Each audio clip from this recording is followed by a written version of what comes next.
Bamberg from Bamberg Guitars, BambergGuitars.com as well, B-A-M-B-U-R-G? Correct. Guitars.com. And Jeff, can you tell us how did you get started in making guitars? I had a real economical guitar in the closet for 20 years. I'd pull it out once you try to play it. That's a nice way to put it, economical. Turns out I had really high action. It was a hand-me-down guitar. I decided once I was going to spend $500 to buy a really expensive shuffle-line guitar and learn. And in my search, I ended up finding a Breedlove that cost $2,900. Let's do a revival series. That's actually the Ed Gerhard model. Oh, was it? That I found. Fell in love with. In that search, though, over 3 months, I learned a lot about wood, tone, things I'd never dreamed of, never heard of. I also liked Ed Gerhard's music. As a result of finding that guitar, I kind of found them at the same time. But some months later, I found a video where Ed Gerhard was a guest player, but the video was produced by Will Ackerman. And in that video, he had interviewed 4 different guitar builders, so it was called Modern Luthiery. And so in watching that, I became intrigued with the whole thing, idea of building a guitar.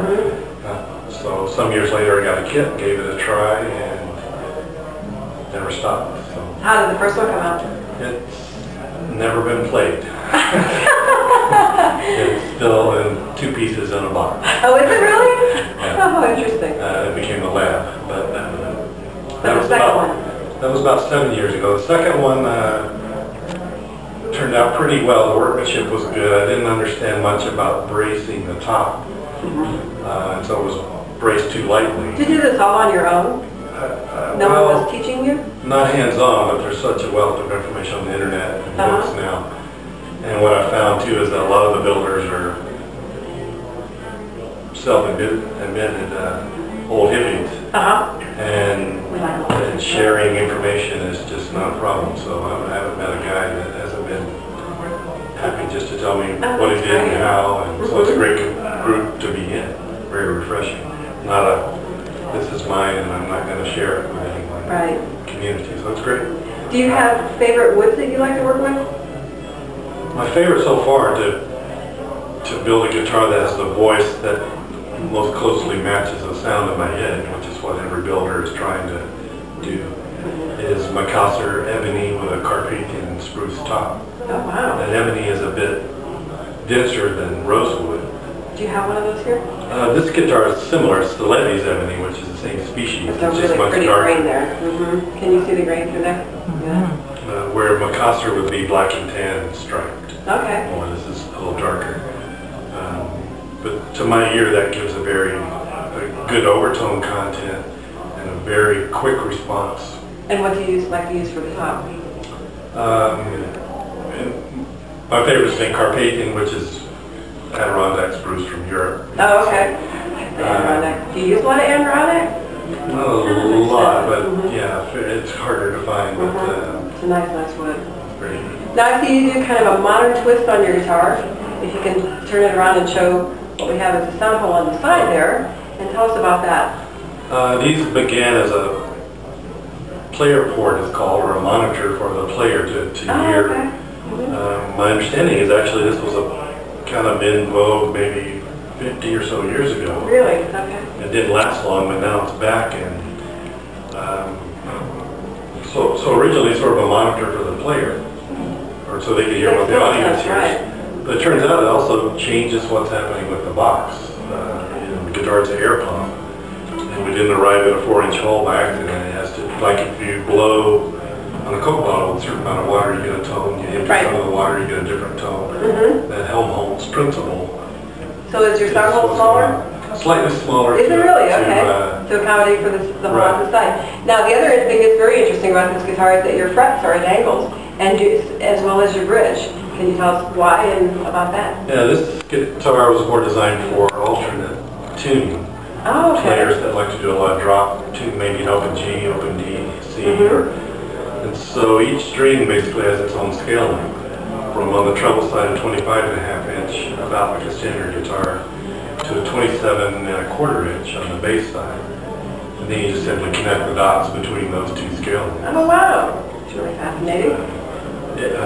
Ralph Novak is credited with, in fact it was patented, patents run out, so he no longer charges. So you do it for free, you can do it for free. Gives the surgeon this blessing, yeah. So it's really great for alternate tunings to maintain fun. even string tension over the That's range. fascinating. Now on this guitar, I noticed a different in the frets as well. I don't know if you can see that, Sean, on the frets. Is the camera catching that? Tell us about that. It looks kind of twisted. Right. On a normal guitar, well, this is slanted, but the saddle is slanted to compensate for the guitar being slightly out of tune because of different string diameters and how far you press the string down to touch the fingerboard. It changes the tension and actually the effective length of the string. So it's slightly out of tune, and there's this compromise we're all working against, trying to get the guitar to play really well in tune. In this case, the saddle is straight, and each fret has been altered or compensated to play in tune. So they're actually like mathematically configured. Yes, this will be called a just temperament or a regular guitar, which is actually a very definite mathematical interval. An algorithm, in this case, it's called true temperament. It was developed by Paul Guy in Sweden. So these aren't accidental. These are, Not at all. you've got them exactly with where a you stroke want. tuner and put exactly. Oh wow! Do you ever scallop your frets? Fretboard? I have not. I haven't had a request for that. Okay. Could, but yeah, it's a light touch, of course. Well, this is really fascinating and new to me. Thanks so much for explaining it to us today, and thanks for being on our show. Thank you very much.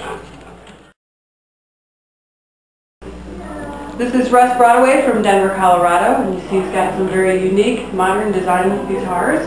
And Russ, what got you into building guitars in the first place? Well, it started out with the Project Angel Heart art auction. I had this brilliant idea to build a heart-shaped guitar. This is actually the third one I built. Oh, wow. It was 2006, and actually that one might have been earlier, I can't remember exactly, but I had never built a guitar before, so I came up with this plywood design around an existing neck, and it came out okay. It ended up selling for about $400 at the auction. So that's great.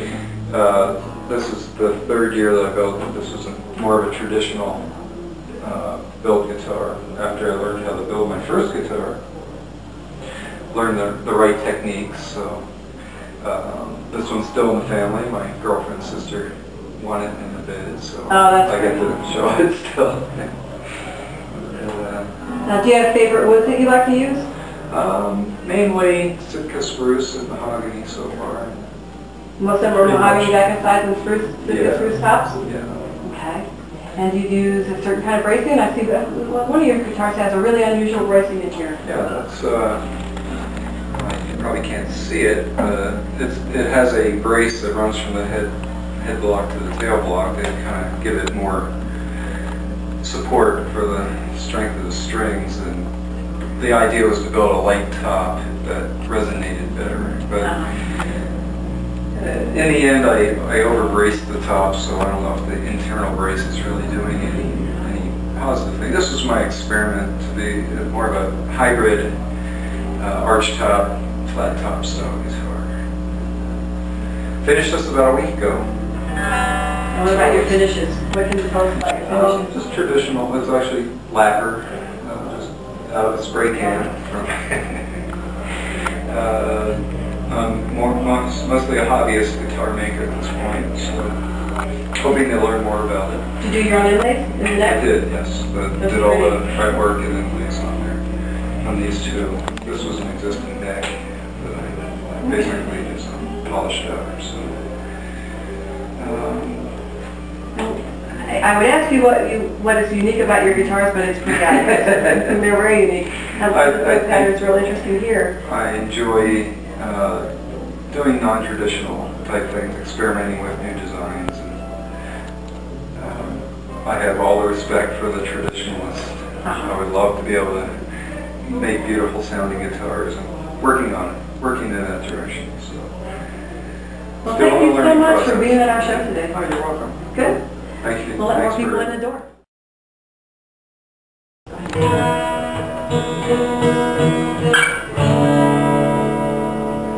This is Tony Curro of Westminster, Colorado. He's here today with his guitars. Tony, tell us about the first time that you made a guitar and what got you interested in it. Well, I was a musician in San Diego and met a couple people that made guitars, and they got me interested. And so next thing I knew, I was making a guitar. And you still have your first one. Still do. What kind was it? It's an electric guitar with just a P90 pickup on it. Oh, okay. It's one You started piece. with electric. Yeah, one piece. The guitar and the body were one solid Oh, piece, wow. and I carved it like a statue. Uh-huh. And it plays well? Oh yeah. And then what made you change from electric over to acoustic? Well, back about 7-8 years ago, I was in an accident. Uh-oh. And I broke my right arm and my left shoulder Wow. at the same time. And during my rehab and between surgeries, I went to school at Colorado School of Luthiery. Oh, great. And I am an advanced graduate, yeah. Oh, how incredible. So what are your favorite woods? Do you have favorite woods? I do maple. Maple? I We can see like that. cedars and mahoganies. I like all kinds of woods. I have quite a few rare woods. Zero coat and what was it, Mojave. And, Where are you getting rare woods, or what's making you choose the rare woods? just the look. Real pretty. Look and sound. Real aesthetic. Yeah, the Mojave is, I guess, is related to a mahogany. And actually, I think they call it a pear. Oh, It's okay. a pear wood. But it's very, very, looks a lot like quilted. Okay. Real Very, very pretty, very pretty. And I was going to ask you about the bracing, but what's really interesting about the whole this home that we have here, I can see the bracing inside, and I can see that it's X-bracing, and I can see that it's scalloped. Yes. And that's your preference Yes, on yeah, all your always, guitars. yes. And what about finishes? I go with lacquer. I found out that it's the most available and usable and manipulable. Nice to work with. Yes. Great. Well, these are really pretty. I want you to show the back of that guitar so people can see the wood. It's got some really pretty woods on here. And this one has a cedar top, and yours has a spruce. Yes. Englewood spruce. And you got some inlay that I think that you did that inlay yourself, didn't you? Yeah, I do all of It's that. real pretty. Well, thank you so much for being with us today. You're Really very welcome. appreciate it. Thank you for having me. Fun show.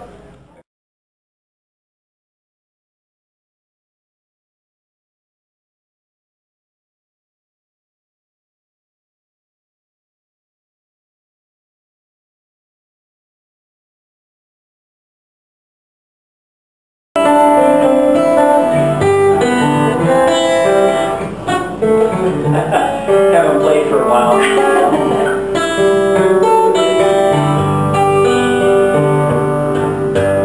This is Alan Dunwell out of Netherlands, Colorado, with Dunwell Guitars and DunwellGuitar.com. Good to see you, Alan. Howdy. I got a question for you. How did you get started in making acoustic guitars?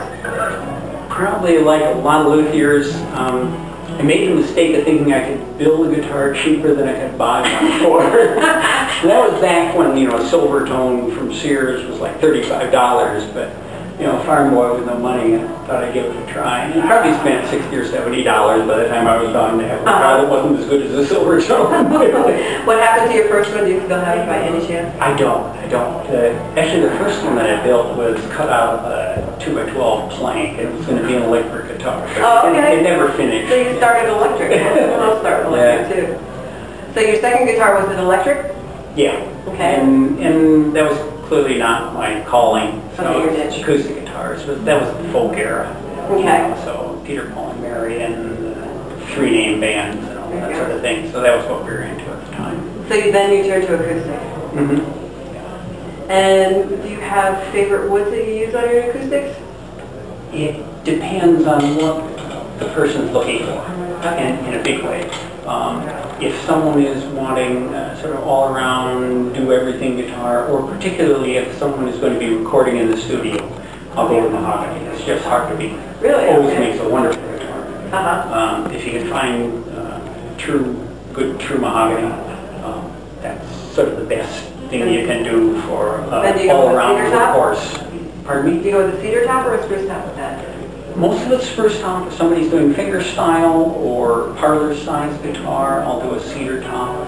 I'm building double tops now, and I'll combine cedar with Adirondack or cedar with Engelmann to get specific sounds. And how do you do a double top? Exactly. How Double does a top double was top double top started out with some folks in Germany, but in the classical world, and it is built with thin skins of whatever your top wood is, and Nomex, which is the same stuff that goes in fire suits.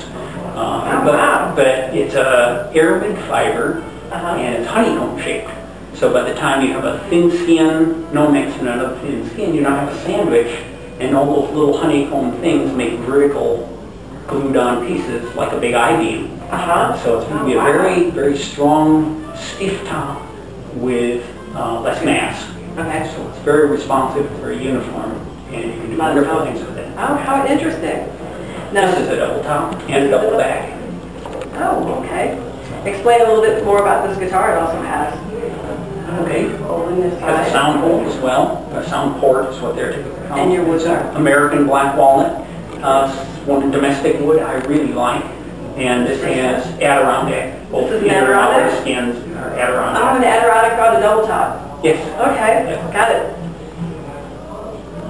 And the one that you're holding? This is more of a traditional Martin design with slope shoulder, short scale, 12th fret to the body, and dread on, my logo on the top, slot head.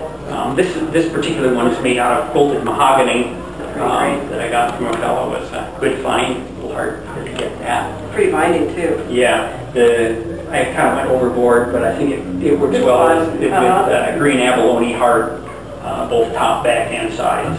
Now, what are you doing for the bracing on these? I can see you're doing an X. For this typical Martin patterns, I pretty much stick with the Martin bracing.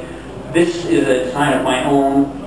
It has an X brace, but it's an expanded X brace, so it's 95-degree where it joins, so it's wider in the base.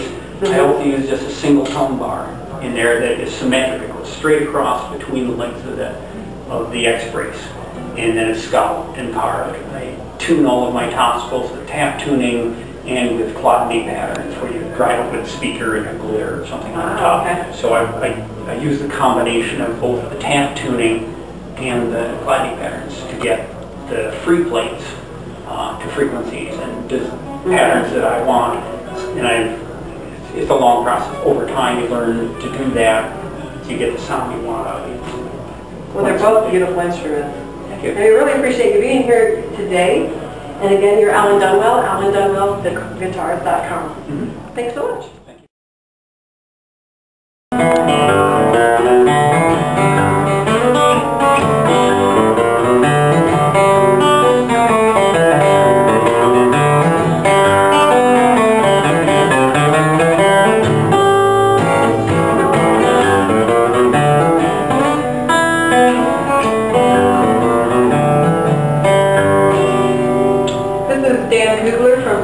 In Conifer, Colorado. We also have a website, www.nonameguitars.com. It's good to see you today, Dan. Good to see you, Terry.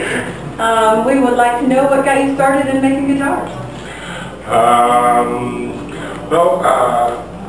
My wife and my daughter bought me a Martin kit to begin with, and I was very intimidated, but put it together, and actually it played very well. I was really pleased with it, and then over a period of time, my daughter started playing that guitar, so, you know, within the next few months, I bought another kit and put one together for her.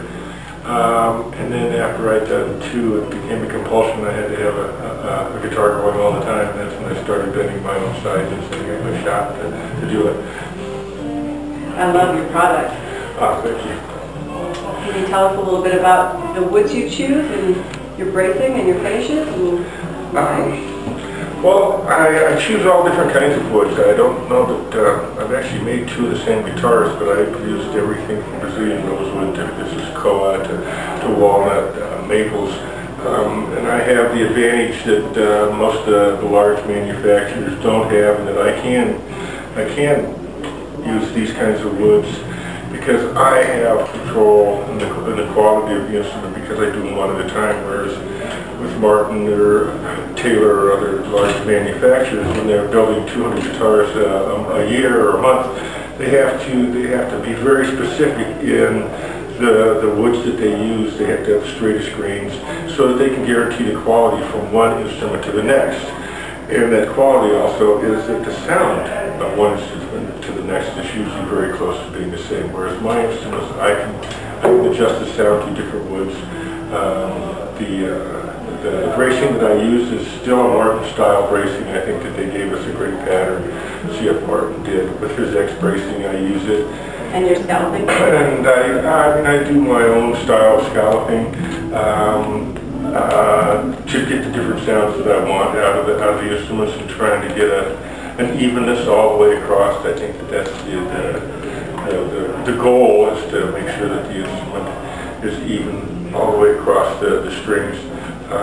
I've used different woods for tops. This is an Adirondack spruce top. This is the thickest spruce top, and I've used some Engelmann spruce tops. Three different spruces. The Adirondack is the stiffest of all of them, and then the thickest spruce, and then the Engelmann. Adirondack, of course, was always the first choice for Martin, and then it got to the point where it's not endangered, but there aren't trees large enough to do a lot of tops at this point, so they went to a stick top, which is the next step down as far as stiffness goes. But the Adirondack, the advantage of it is that you can thin it so much because it's so structurally strong. You can thin it quite a bit more than you can a stick head, especially an Engelmann. The same thing.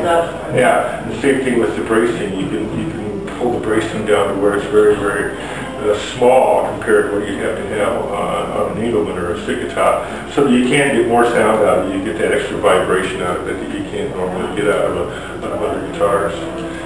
And you're saying that right now you're making about one a month? Yeah. Is your main occupation? Yep, this is about all I'm doing anymore. I have one customer that I've done work for 20 years, and I just can't get rid of him. So I spend a few hours a week with him, but generally I'm in the shop 8 hours a day, 3.5 days a week, so I try to keep at least 2 guitars going all the time in different places in the process. I mean, it takes 20 minutes to actually spray a coat of lacquer on the guitar, and then you have to wait 3 hours before you can do it again. So you go out and you start doing top bracing on another guitar, or you start bending sides for another instrument. But yeah, I'm doing it full time, and I'm really enjoying it. That's so good to hear, and I'm really happy about it because you make such a fabulous guitar. This is my favorite today. This is the Triple Odd with Adirondack spruce top and Brazilian rosewood. It has a great sound. Thanks so much for coming to our show today, and again, this is Ann Kugler with No Name Guitar.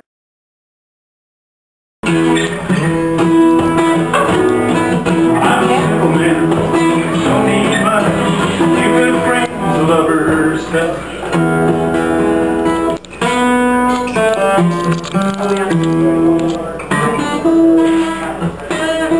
This is Dan McCroom from Littleton, Colorado. Custom guitar makers. Dan, what got you started in making guitars? Mercy, I don't even remember. I started a long time ago. How long? I built my first guitar in '76, and I had been fixing and rebuilding guitars for a while before that.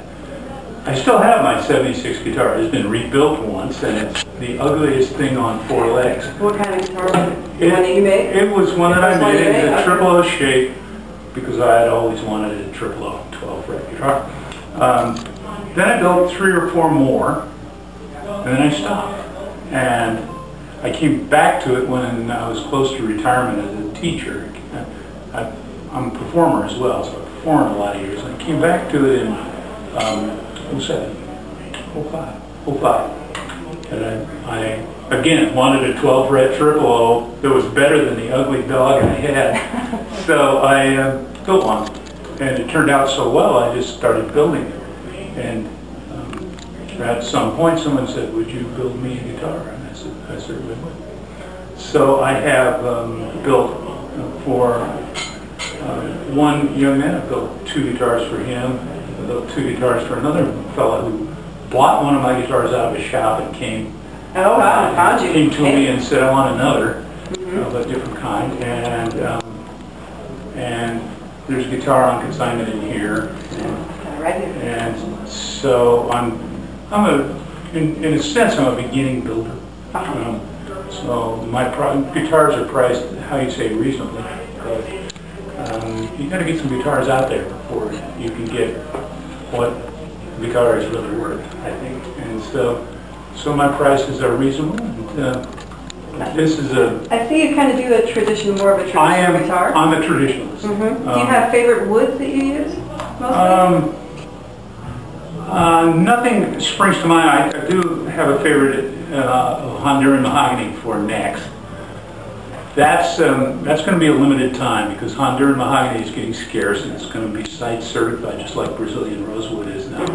And sooner or later we're going to have to find alternatives. And that's on your neck. What about your body to the top? I build, that's Indian rosewood. This is called Amazon rosewood. I built 2 guitars out of cocobolo, which I like very much, but it's heavy, and the owner of a cocobolo guitar has to be ready for the fact that it's heavy, because heavy usually indicates the guitar is poor.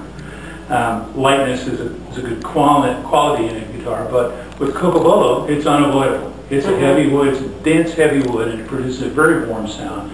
It's hard to work with. I love the results. It's beautiful. What about? It's expensive. Oh, okay. What about your bindings and your finishes? I use, this is wood binding, and the tops, this is Sitka spruce, this is Douglas fir, which was from a plank from my school.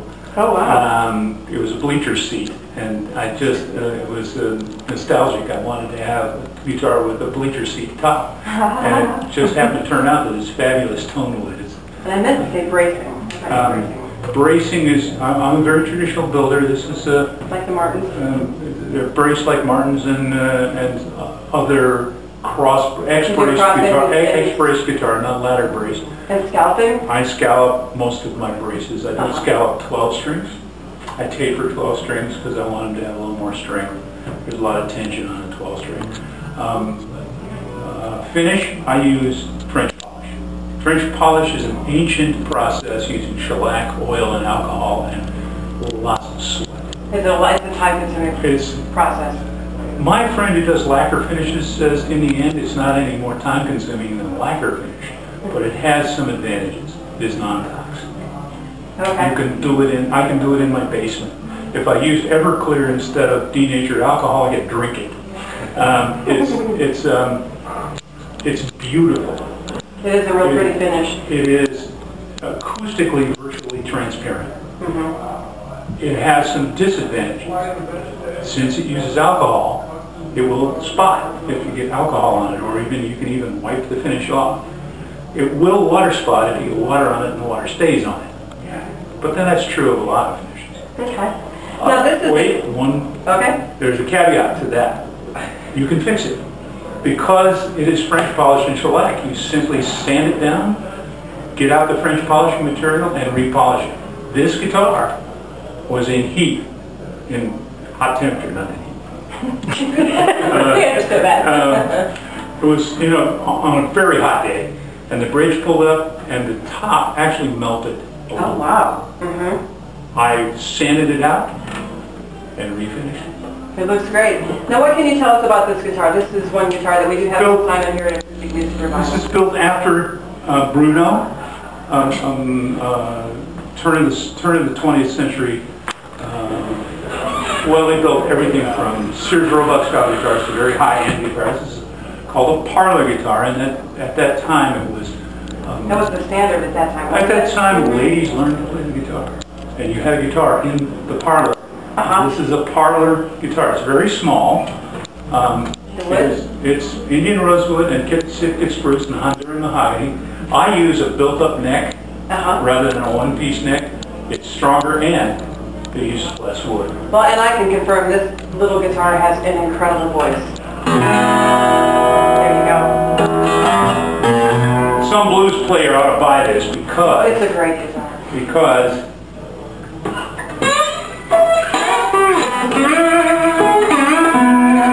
it has a whine. Thank you very much, Dan. I really appreciate your time, and thanks for coming to our show today. I'm enjoying the heck out of myself. And somebody out there, come in and buy some guitars. We have some great guitars.